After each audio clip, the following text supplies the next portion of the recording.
Hello, everybody, and welcome to Norm, the Cheers podcast that isn't. We have Dave, we have Tookie, I'm just Mike. We're all here. Some of us are going to Japan soon, and some of us are not. And you can guess who that is by who looks the happiest. That's open for interpretation. We were off last week. It was my fault. I just somehow did not think ahead. I went to Cooperstown Baseball Hall of Fame again because I love it. And if I lived closer, I'd probably be there at least every other week. Yeah, that's the Japan of New York. It is. It is. I believe it's. Yeah, I mean, it's funny because like you say that, and then I'm thinking about the whole baseball in Japan exhibit, which is an awesome exhibit. And yeah, like just how long baseball players have been going to Japan, and it's kind of wild. And it's one of the reasons. One thing I would love to do one day is to go and catch a game in Japan. I would love to go and see the Yomiuri Giants play. I think that would be amazing. I don't think it's season, right? It's not their season yet. That I could not swear to. I believe they also play in the summertime, if I'm not mistaken. But I also think most of their, if not all the stadiums are domed. So it's not impossible. And I am also an ignorant American, so I don't know exactly what the climate is like at different times of the year in Japan. But I suspect you are correct that it's a summertime activity. Summertime is hot in Japan, though. All right. Humid more than anything. Then that might be an argument for fall ball. Yeah. Looks like it is a summertime, a March through October season, just like ours. There you go. That makes a lot of sense because I would imagine if it was not concurrent, you'd see a lot more fringe major leaguers going over to Japan to make money and get more at bats in. It's like, because I know a lot of players will go to the Dominican and go to Latin America for winter league ball. And I imagine you'd probably see a whole chunk going to Japan where, there's great money to be made playing baseball if you could do that in your off season. Yeah. I would also love to go to the Dominican to see winter ball at some point. That is another trip I would really like to do. The DR is a fun place, depending on where you go, and if you have a local to help guide you around, that's very helpful. Have you been to the DR? Yeah. You've been everywhere. Not everywhere. Tookie's been everywhere. Not everywhere. Egypt. No, I have still yet to visit the mother continent, and I'm sad about it. Paris. Yes. You've been to Paris, yeah. Greece. No. Okay. London. Yes. You've been to London. You've seen France. Have you seen Dave's underpants? Respectfully? I'm sorry. I'm going back to elementary school rhymes. We've heard that one, right? We all know what I'm referencing. Yeah. Okay. Okay, very good. Then I don't need to talk to the HR department. My underpants are an open book. And then some. Hey-o. All right. Hey, how was your show in Somerville, Tookie? Which show in Somerville did I just do? Didn't you do the ballroom with Beth Stelling? Oh my God, yes, that. Yeah, I'm like, God, how many big shows are you doing? What was that? Enough. No, it's just it was such a the week has been a blur. Can you tell? Wow. No, yeah. Last week. That's awesome. It was so good. So I wasn't originally on the bill. I was filling in because another comic couldn't make it. So they tapped me, which was very nice. And yeah, Beth Stelling is the coolest, as cool as you think. And what else? The Crystal Ballroom. Oh my God, what a beautiful space. Brand new. That space is gorgeous. I agree. Yeah. Beautiful space. From what I was told by the people there, like some of the tech folks, it was a literal crystal ball room 100 years ago and fell into disrepair, just disuse, whatever the case is. And then over the course of 2020, 2021, they just revamped the whole space. And now it's just this pristine, beautiful, brand new venue right above the Somerville Theater, right next to the Davis Square T Station. Great location. Yeah. Yeah, it's funny. It's always one of those things like you go to the Somerville Theater and you're looking up and you're like, what's all the way up there? Yeah. Yeah. Incredible space. How many people does it seat? I did not ask, but I think there were maybe 100. I think. Nice. That's actually that's a great size for a show. Exactly. Yeah. Yeah. Awesome. Yeah. Except I was reminiscing about my love of 90s boy bands and made a joke about one of the Backstreet Boys, and somebody's dad in the front row was like, haha, clever. And I'm like, yes, that's the point.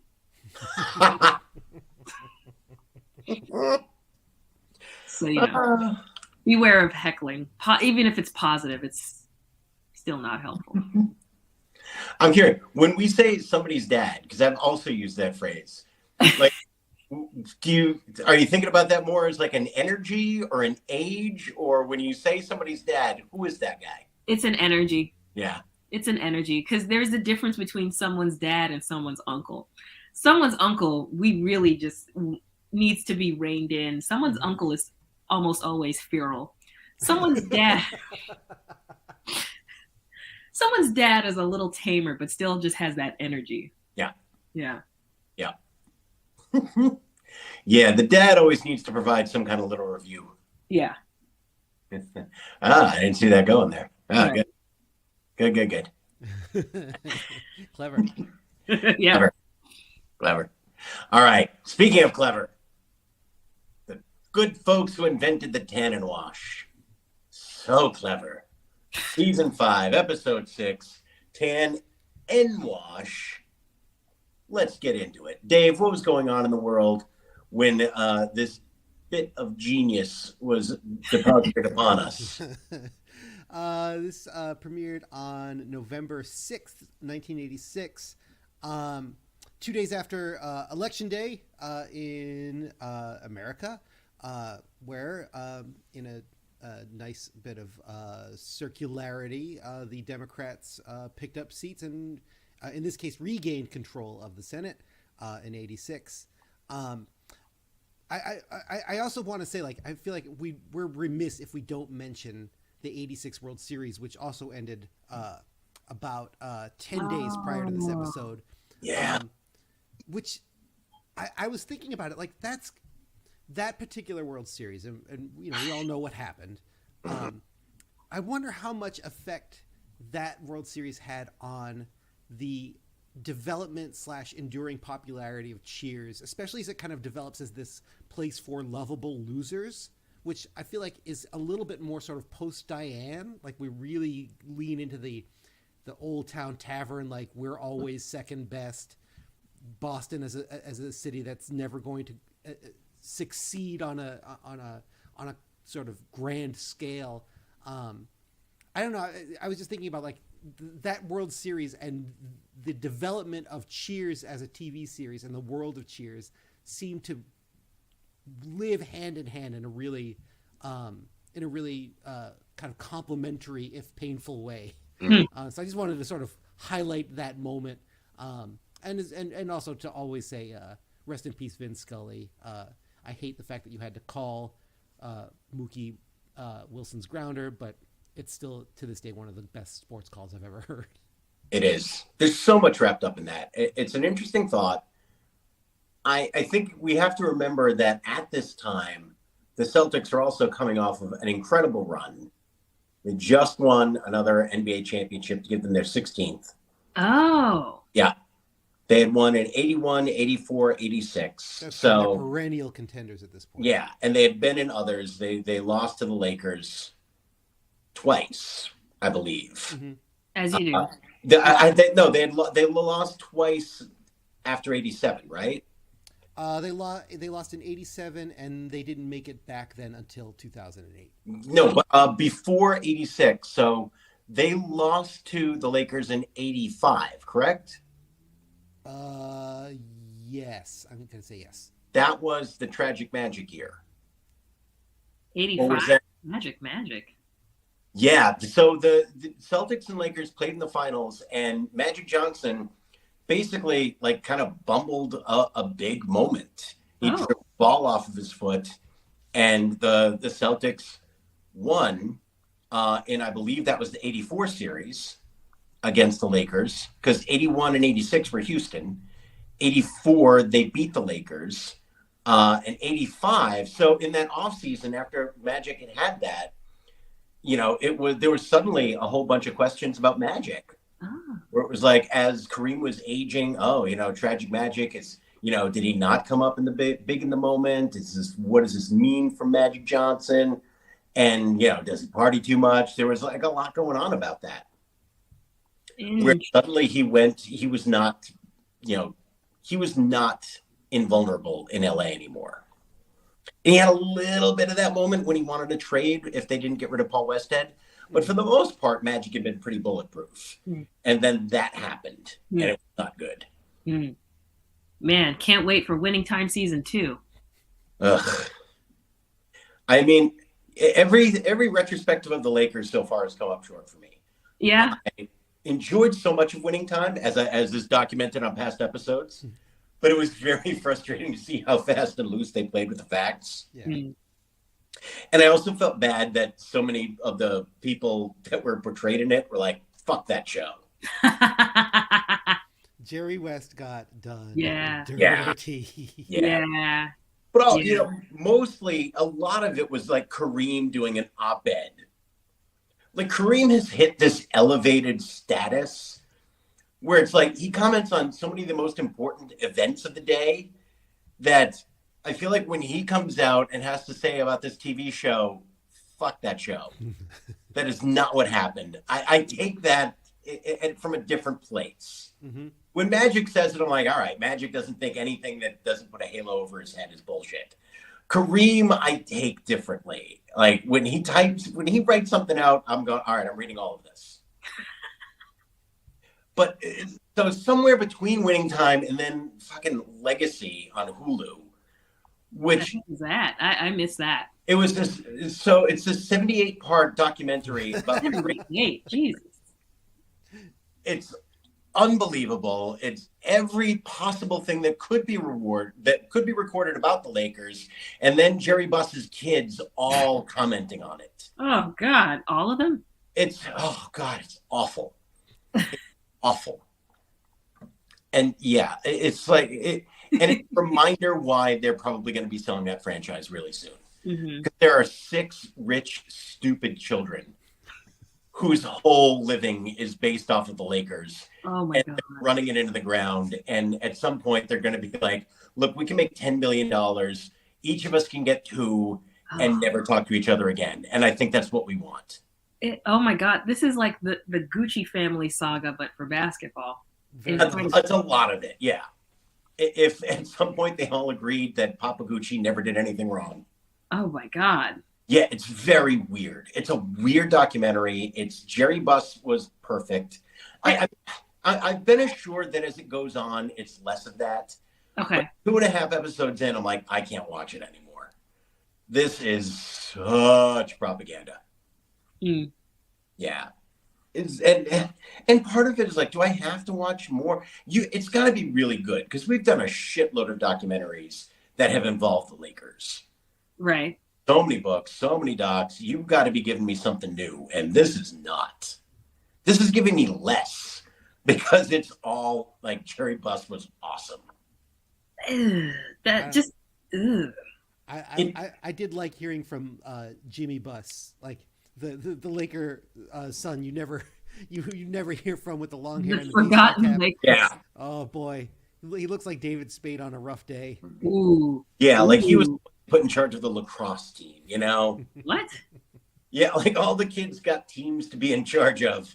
And I don't remember exactly what Jimmy Buss got, but it wasn't impressive.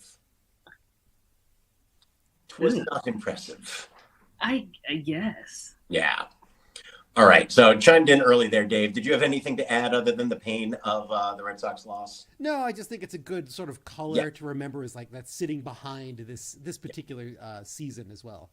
Although as you look back to that moment, And as we felt tortured and the Mets felt blessed, and what a moment that they would reference forever, as you look back at it now and go, okay, after 1986, you're going to spend the next 36 years miserable, Mets fans.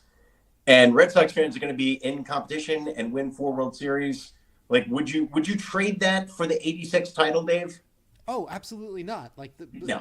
the scales of the universe bent towards justice for once. Yes. Yeah. I mean, Tookie, I understand. Like, you weren't there for it. You didn't suffer that pain.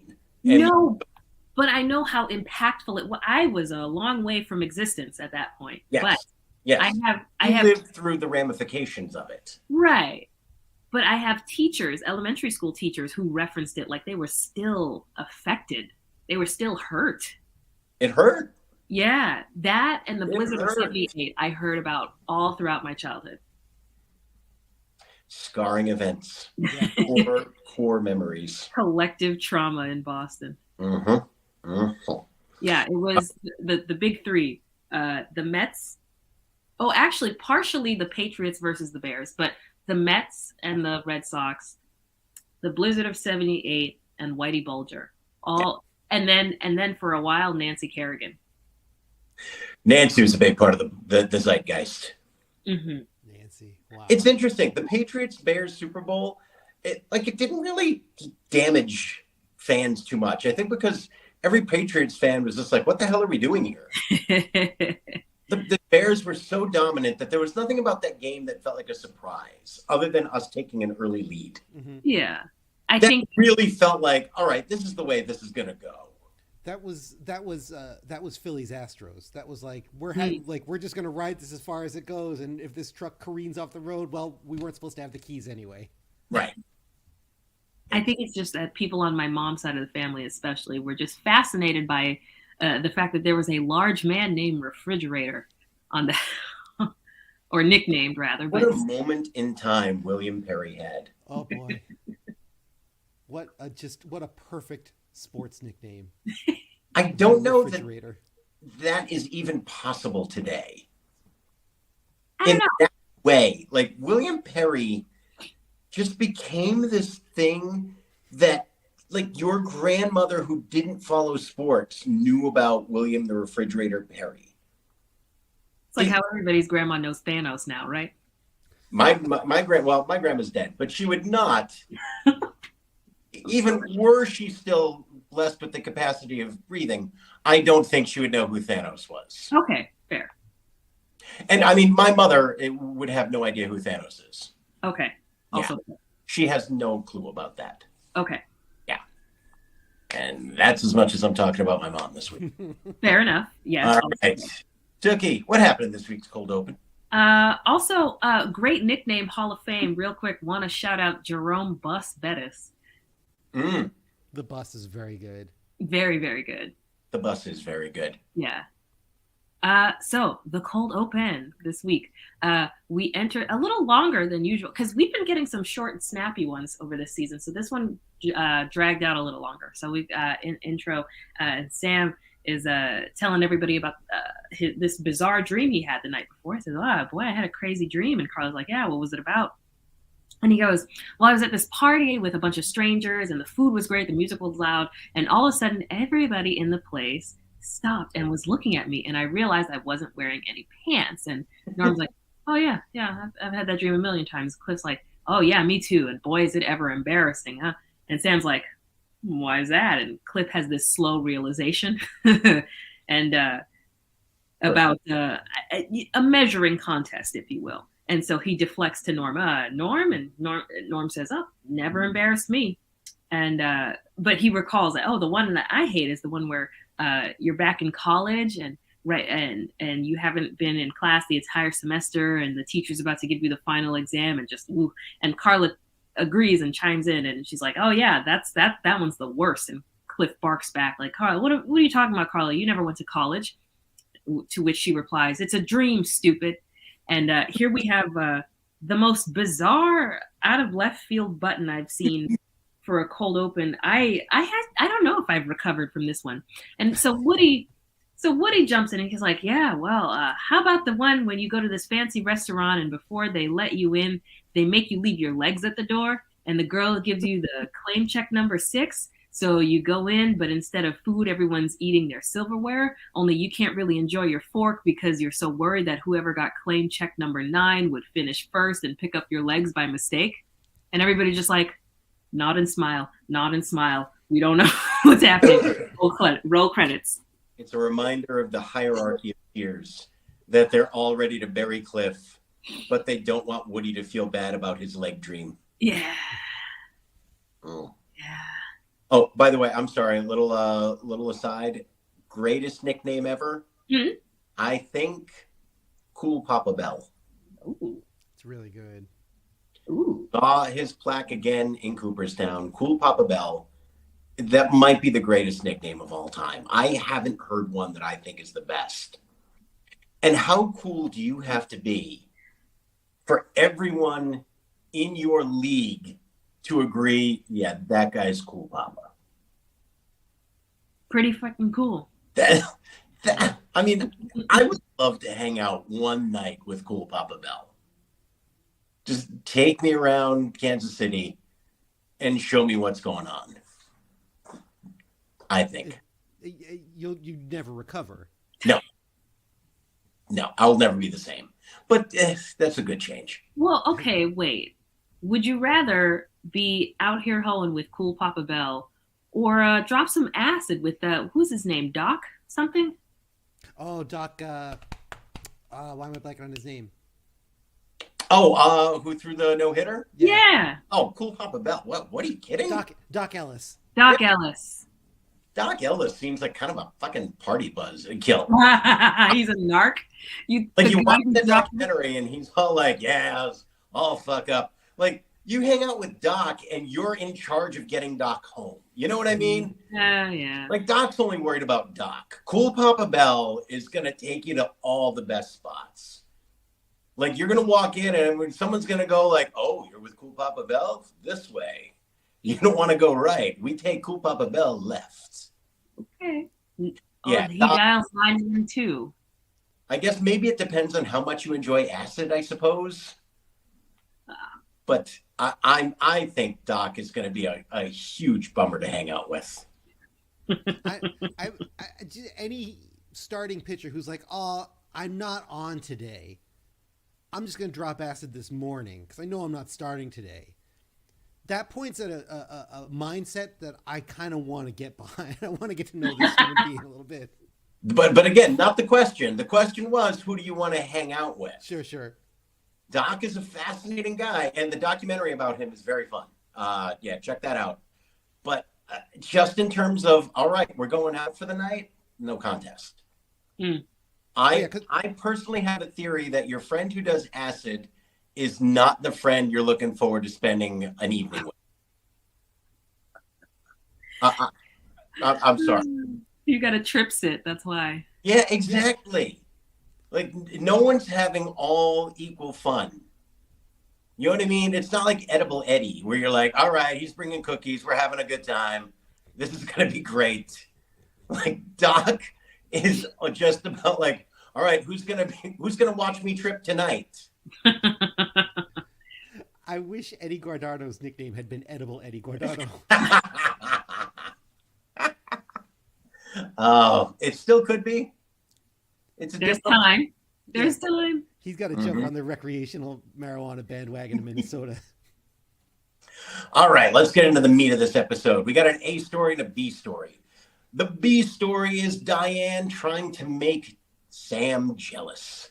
She asked Sam if she can have leave work a little bit early, 2 weeks from now, which again begs into question. I have no idea the schedule at Cheers. It's bizarre. She has to leave so that she can go out on a date with a doctor. They're going to the ballet. They're going to the restaurant. She is trying to make Sam jealous. She's mentioning that she needs time off. He doesn't care. Fine, go ahead. And then finally, she makes him ask, what are you doing? Well, if you must know, going out on a date. Then it jumps ahead a couple of weeks. She is back from the date. saying, "Oh, what a lovely, incredible evening." Sam is indeed getting jealous, makes Woody go and ask what happens.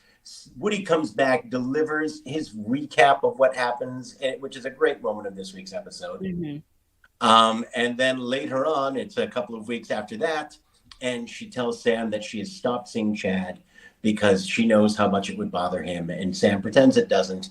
And of course it does, which begs the question, did Diane actually go out with somebody, or was this just a made-up person to make Sam jealous? We'll never know. We will never know. I don't think there was a Chad. Chad is too perfect of a made-up name. Yeah, Chad, it's a doctor, it's the ballet, I don't think there was a Chad. Just my own belief system working there. The A story is, of course, the Tannin Wash. It's a rare Norm A story, and it was very fun. Norm gets tickets to a big Red Sox-Yankees game. It's so exciting. Everyone's wondering why. It's because he saved his client a bundle of money, and the guy thanked him with Red Sox tickets. He starts bragging about all the businesses he's gotten his client into, all the money he's made him. Everyone's curious. Everyone wants to get in bed with business Norm. He's saying, nope, this doesn't go well. Business and friendship don't mix. Finally, because they plied him with beer, he tells them about the Tannin Wash, a laundromat with a tanning bed in it, or multiple tanning beds. Everyone thinks this sounds like a terrible idea because it is. But they all want to buy in for shares. And I know it's $1986, but $200 a share. And he's like, oh, it's very pricey. It's like, wow, really? That's pricey?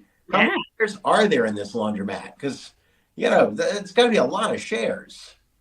But I digress. So you got to buy shares in this laundromat. Also, did anyone else notice that George Wendt mispronounced Worcester? Yes. Worcester.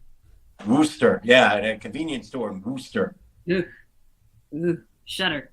Yeah. Look that up. That's almost as bad as Pawtucket. Ooh. Yeah. Ooh. Terrible. And one of the things they always respected about the first couple of seasons, whenever someone would say Pawtucket, they pronounced it correctly. Good on you, Nicholas Colasanto. But of course, he went to school in Rhode Island, so he would know what Pawtucket was. I just looked real quickly. It looks like a tanning bed cost $8,000 in 1986. What? Thank you. $200 a share? I mean, they must need a lot of partners if you're going to have multiple beds in this thing. What are there, 100,000 shares?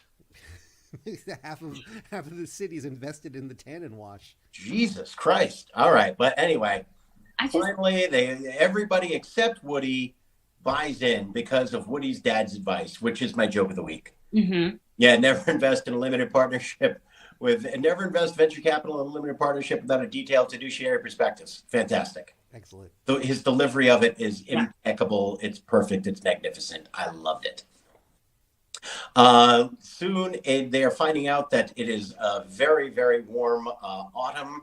And I say that because I'm not completely sure if Indian summer is still okay to say. It's on the line there. It's a little. It's on the cusp. Yeah. It's on the cusp.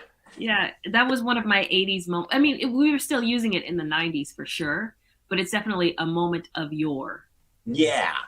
There's a movie named Indian Summer, and it doesn't. So anyway, that's the thing. Yeah.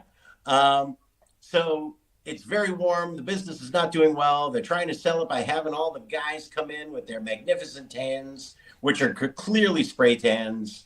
They're all coming in.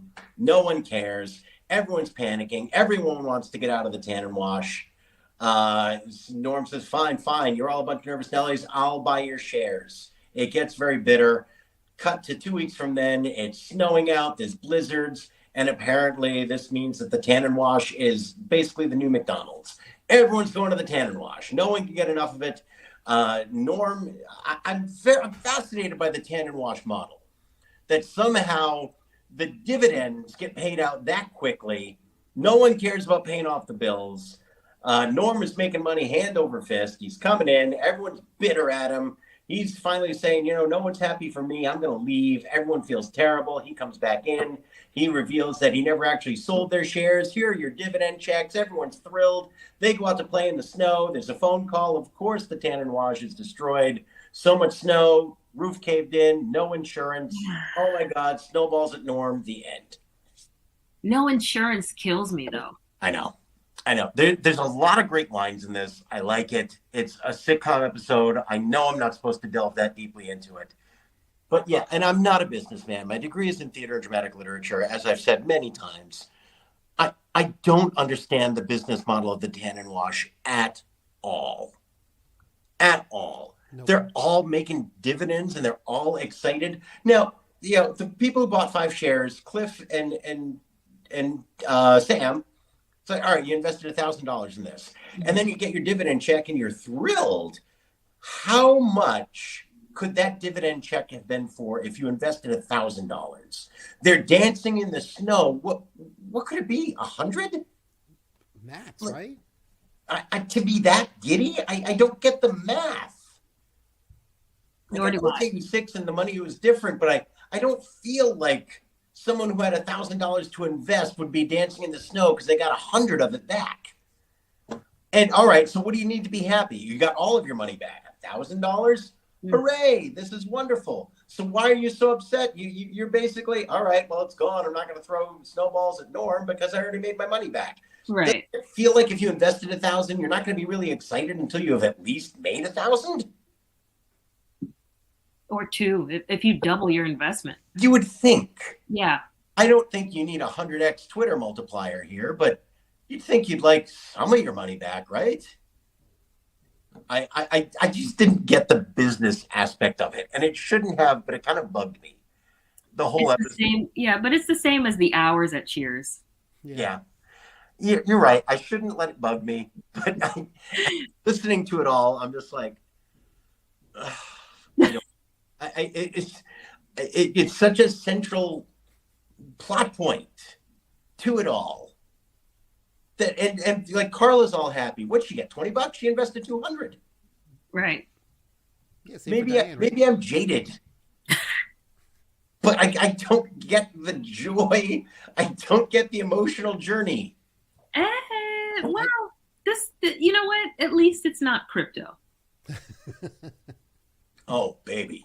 But here's the thing with crypto. And yes, like you understand that emotional roller coaster. There were so many people who just said, oh my God, I'm a millionaire now, and who are now actually broke. Yeah. Like legitimately, I have no money left. Ugh. Yeah. I guess maybe as New Englanders, they that first snowfall hits and they're like, this is now the season for this thing, and the money's just going to keep rolling in until April. Maybe is the mindset. The anticipation is there. I don't know. And there was this part of me too that was going, what happens to this place in the summertime? I mean, it's warm half the year. Like, do people still go to tanning beds when it's sunny out? Some do.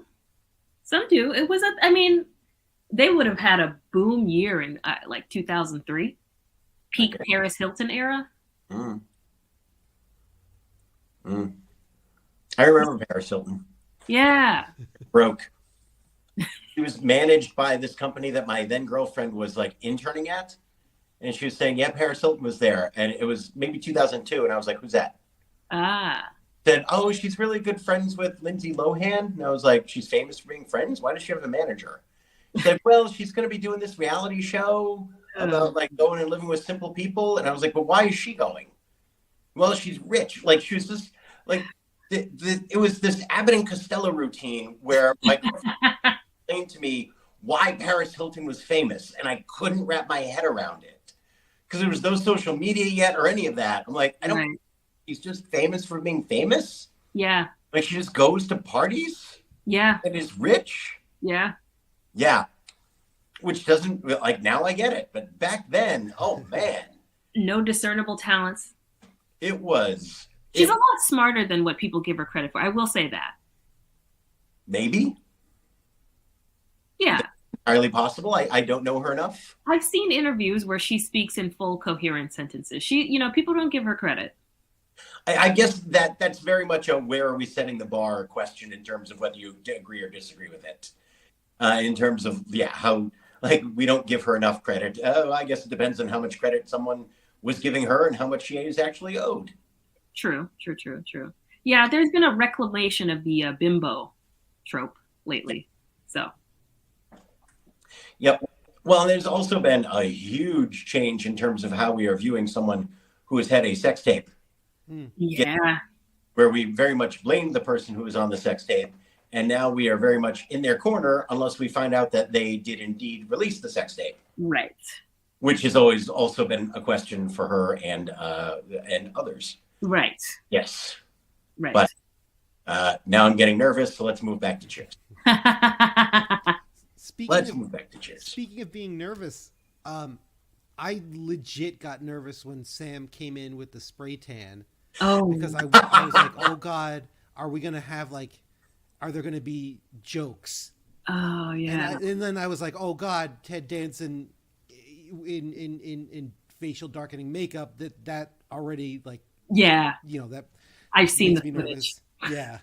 And then when Frasier came in with the sunburn, I was like, oh God. And I was generally at least proud of this episode for skirting all of the things that I was nervous that they weren't going to skirt.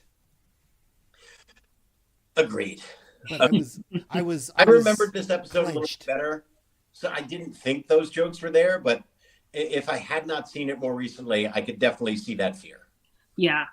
At its worst, it would have been Amos and Andy. Yeah. At its most benign, it would have been the original West Side Story. Yeah. But they didn't go there. No. So. Although there's a question if we wanted to get picky about where Don Ho falls. Yeah. As a reference point. Also, my 80s moment of the week is Don Ho being a reference point. But yeah, there is that feeling of all right, well, he's linked with Hawaii. I guess I can see that without this being too uncomfortable, but let's not think about it too long. Let's not spend a lot of time on this. As someone who led a 50-minute discussion yesterday about Brandon Jacob Jenkins' play An Octoroon yesterday in class. Oh. And that play uses blackface and redface to incredible effect, and whiteface. Yeah, it was it's exactly what I didn't want from Cheers. Amen. My paternal grandmother, allegedly, an octoroon. Interesting. I know. Interesting. Allegedly. All right, now as we, I'm going to admit a little bit of ignorance here. Octoroon as a term.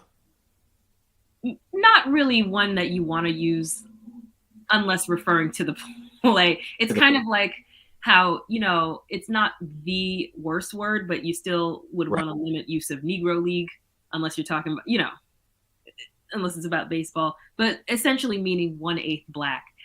Though, okay. Yeah. But that's why math-wise, I was wondering exactly what that was. Yeah. But, oftentimes those folks are so white passing that it's But back when the one drop rule was very heavily enforced, it was yeah. Well, it's like with the M word, where it's all right, I know what that means, but I'm not going to say it. Right. Yeah. Yeah. As I was reading about Eugene O'Neill just recently, I'm yeah. Right. Yeah. Though I will say, we took a trip to New Orleans. I want February of 2016 or 2017, maybe 2017. We took a trip to New Orleans nonetheless. And we ended up, we were taking a van tour of the city. It was supposed to be a group tour, but we ended up being the only two people. It was just the two of us and the tour guide. And he was showing us old establishments and just was really, really comfortable using the word quadroon. It was just way too comfortable. Now, was it a white guy? Yeah. Oh, yeah, not cool. He he was just way too comfortable. And I understand he's, talking about historic events where they would have these like debutante balls but for eligible bachelors to pick out a starter woman before they marry a white woman.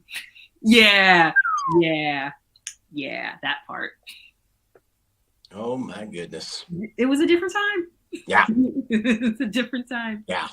It was a different time. It's really, I think we've talked about this in the past, but it's always interesting too. Like if you are a white person who is spending time with a person of color, but older, where they're using terms that you feel uncomfortable with, but I'm certainly not going to tell them not to use those terms. And I'm like, all right, I'm just going to be quiet for a while. Yeah. It's great because it really does sort of enforce that impulse to just listen, which is good for white people, I think. Back to Woody's dad's advice: never talk and listen. Yep.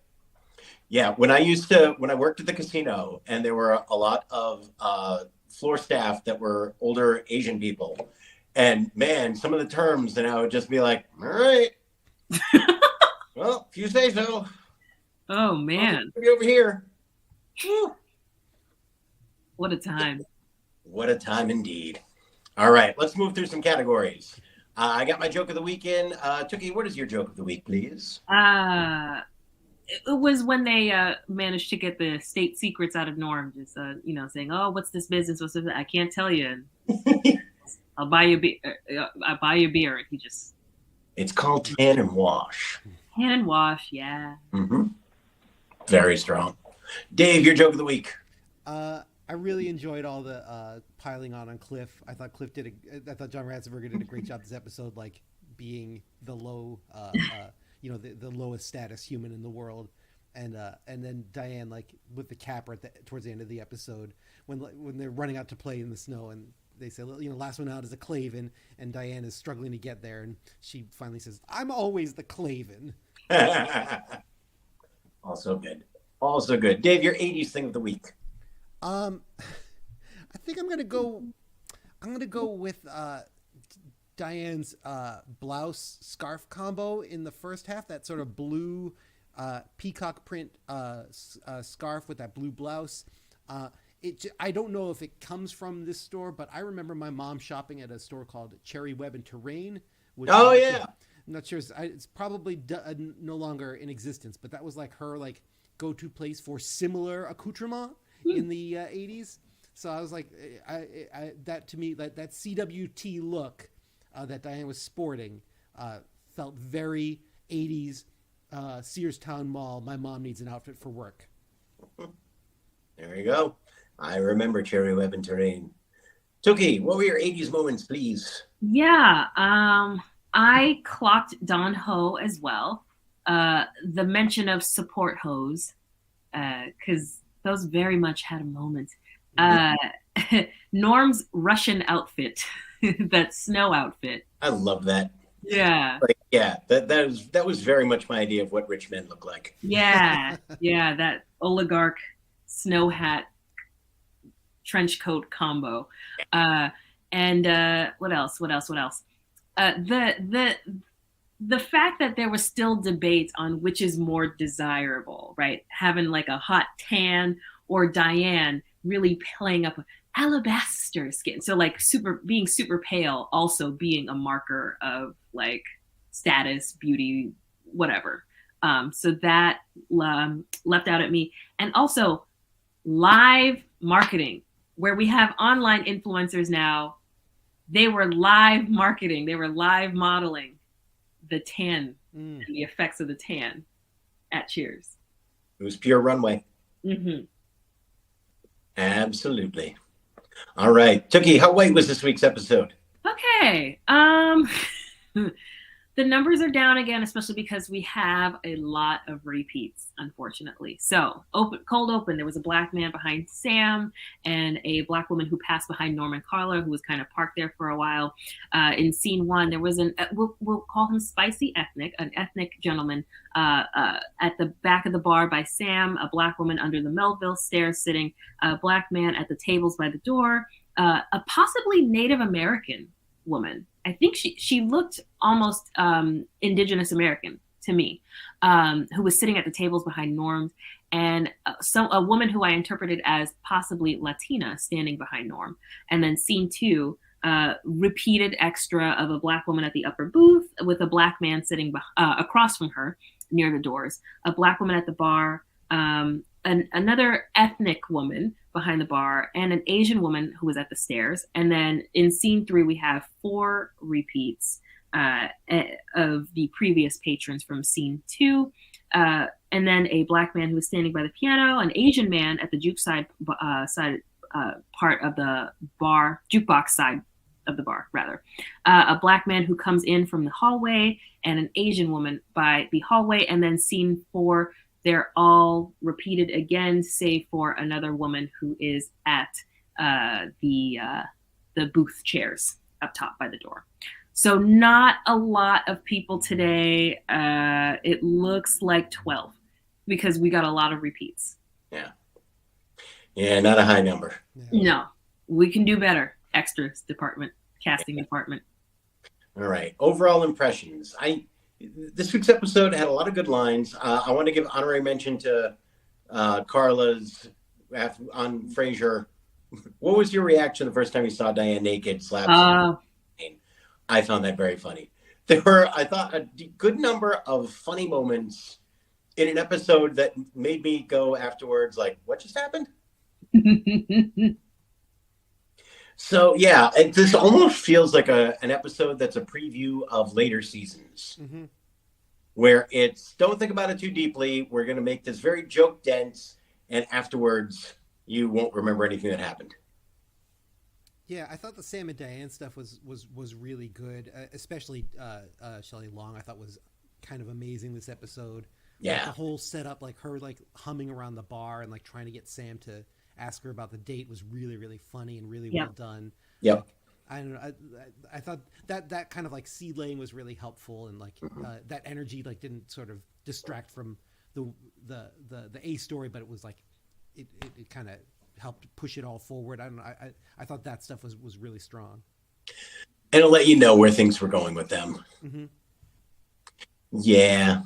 And then there's part of me, like I said, I thought she made up Chad, but then next week's episode, she is going to be on a date. And it always makes me feel bad for the people that Sam and Diane are dating. When it's like, come on, they're in love. Like, they're using you poor people. Have a heart, Sam and Diane. These people, they're going out with you with hope in their hearts, and there's no hope there. There's no future. What are you doing? Not cool. Cruel. My own personal opinion, I think Sam and Diane are being a little mean. I don't like it. Yeah, they're just like blazing a trail through the eligible bachelors and bachelorettes of Boston. Also, as we approach next week, I will just say this. I'm surprised more people don't use the alias Julian Weinstein. Really? As we approach next week, that will make a lot more sense. Okay. I feel like Weinstein might have fallen out of favor somewhat. Oh, yeah. World famous heart surgeon Julian Weinstein. Huh. Okay. I like next week's episode. I'm excited. I hope it lives up to my memories. You mean, well, next time, are we doing an international episode like that one time we fled to Mexico? Yeah, I think we're taking a week off. Okay. As some folks will be traveling abroad. We'll be back the week after, or is there going to be 2 weeks off? No, the week after. All right, we're back. Julian Epstein. I'll keep that in mind. Weinstein. Oh, oops. Yeah. Yeah, that's not a plane you want to get on. No, Julian Weinstein.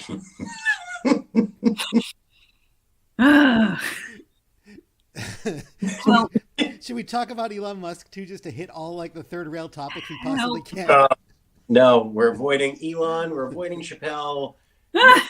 Be discussed. It's fine. Our little corner of the world is Cheers and the Celtics, and that's all we need to worry about. Where everything is good and everybody knows your name. Yeah. Everything else is trash except for the Senate. Woohoo! Yay. We'll take it. Except for the Senate in Arizona. Yeah. Here's Now, a quick thought. Maybe I shouldn't be talking politics at all. well, I mean, we're really rooting for Raphael Warnock over here. We were, yes, absolutely. But so Katie Hobbs won the governorship of Arizona last night. It was very exciting, made me very happy. And I remember saying to Jen, I was like, wow, like Arizona went blue so fast. I mean, that's going to be their first Democratic governor in forever. And how long do you think it's been since they had a Democratic governor?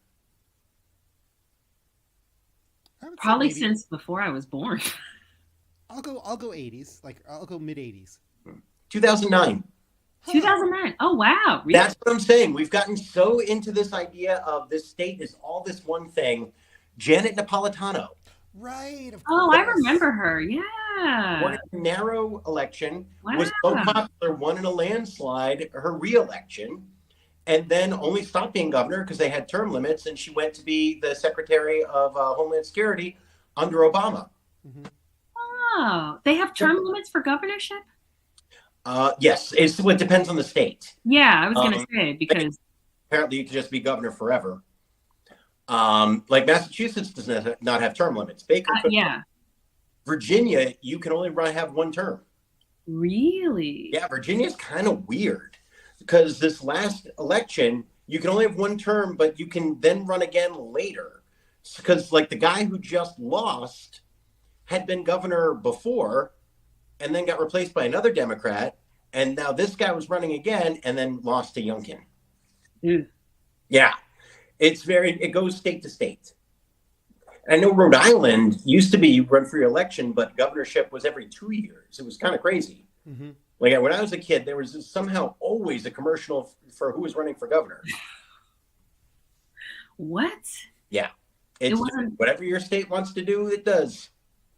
Okay. Yep. But like was it Nancy? Yeah. But I think of Arizona as so deep red. Yeah. Yeah. Not that long ago, wildly popular Democratic governor. Wow. And a single lady. Like it's not like it was, some Democrat, but very conservative and or like it's not like John Bel Edwards down in Louisiana, who's a Democrat, but also pro-life and like kind of conservative. And like, no, she was just very liberal Democrat. Wow. Yep. Shocker. Yeah. And she was an interesting lady to read about too, where they were like, there were a lot of people who thought that she was going to be potentially the running mate of John Kerry. When she was running in 2004, there were a lot of saying she might be the first female president because she was so popular and she could draw, support from places that people hadn't thought, but she never ran. Well, her tenure as Secretary of Homeland Security was not a glowing one. Oh, it's a tough job. It was like this new department. It was while everything was still panicky, and like she got in trouble for some stuff. That's not the secretaryship you want. Not what you want to be. The boss of the TSA doesn't exactly sound like a fun time. No, that's not the stepping stone. Woof. Yeah. Oh. But like I was thinking about what's his face, the jackass in Arkansas, Tom Cotton, and how they didn't even bother to run anybody against him in 2018. It's like, there's no point. Like before that, you kind of think, it must have been red forever. He beat a Democrat who had been a 2-term incumbent. This guy, Mark Warner. Yeah. Nuts. It's like, it's not that long ago that those jobs were like, all right, it could go either way. Well, shout out to the people of Pennsylvania for having some sense. Woohoo! Yeah. Yeah, Pennsylvania righted the ship. Ohio and Florida are going to be tough. Yeah. They've gerrymandered the hell out of those states and made it real tough to vote. Yeah. Florida, I feel legitimately bad. I hate when people just like get mad at Florida and get mad at a lot of southern states where it's like, dude, they're making it so hard for people to vote. There are people who are just stuck there, who are trying to change things. And like DeSantis was actually having people arrested just because he thought there might be something fishy. So how many people were just like, you know what? I'm not taking a chance. I'm not going to vote. Nope. Yeah, sad. That's just Yep. sad. Yep. Yeah. It's rough. Yeah. But hey, cheers. All right. Sorry. All right. No, don't apologize. This is our platform. Yeah. It is our platform. Who gives a shit? What are they going to take our money away? Please don't cancel us, Purple Mattress. I'm wearing purple today in honor of our sponsor, Purple. Who supports you more than Tookie? How dare you threaten us? How dare you? Don't come for us, MeUndies. Yeah. All right. Anything to plug this week? I'm opening my play, The Humans, at the Wilbury Group on Thursday. You can find out more at thewilburygroup.org or .com. Hang on a second, I'll double check. Thewilburygroup.org. What group? The Wilbury Group, like the traveling Wilbury. Yeah, I was just going to say, do you ever go on tour? It's been known to happen. Yeah, nice. Cool. Nice. And Tookie, anything to plug? Tonight, November 15th, I will be performing alongside the good folks at Upstage Lung Cancer in Watertown. But there will be a recording available for people to see the show after. Likely not of my stand-up. It's fine. You don't need that kind of negativity in your life. But the other show is a whole review with music and dance and all sorts of good. And Bill Shields, famous, I think, newscaster person in Boston. Lung cancer survivor, if I'm not mistaken. Don't quote me on that. But Bill Shields will be present, and they'll be honoring him as well as other people who fought the good fight. And People get tickets to this. It is at Upstage Lung Cancer. If you Google it, it'll pop up. Okay. Yeah. That feels like a .org. It feels like a .org, but I don't want to misspeak because I don't have the information at hand right now. Got it. So people can go out. But by the time this airs, the show's already happening. So, yeah.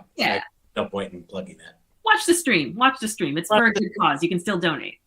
Absolutely. All right. I have nothing. I'm Mike. That's Dave. That's Tookie. We'll be back in 2 weeks. 2 weeks. Where people are going to be away. People are going to be off. People are going to be recharging the batteries. I'll probably go back to Cooperstown, but it'll be great. And have a good week, everybody. This is Cool Papa Mike saying stay safe.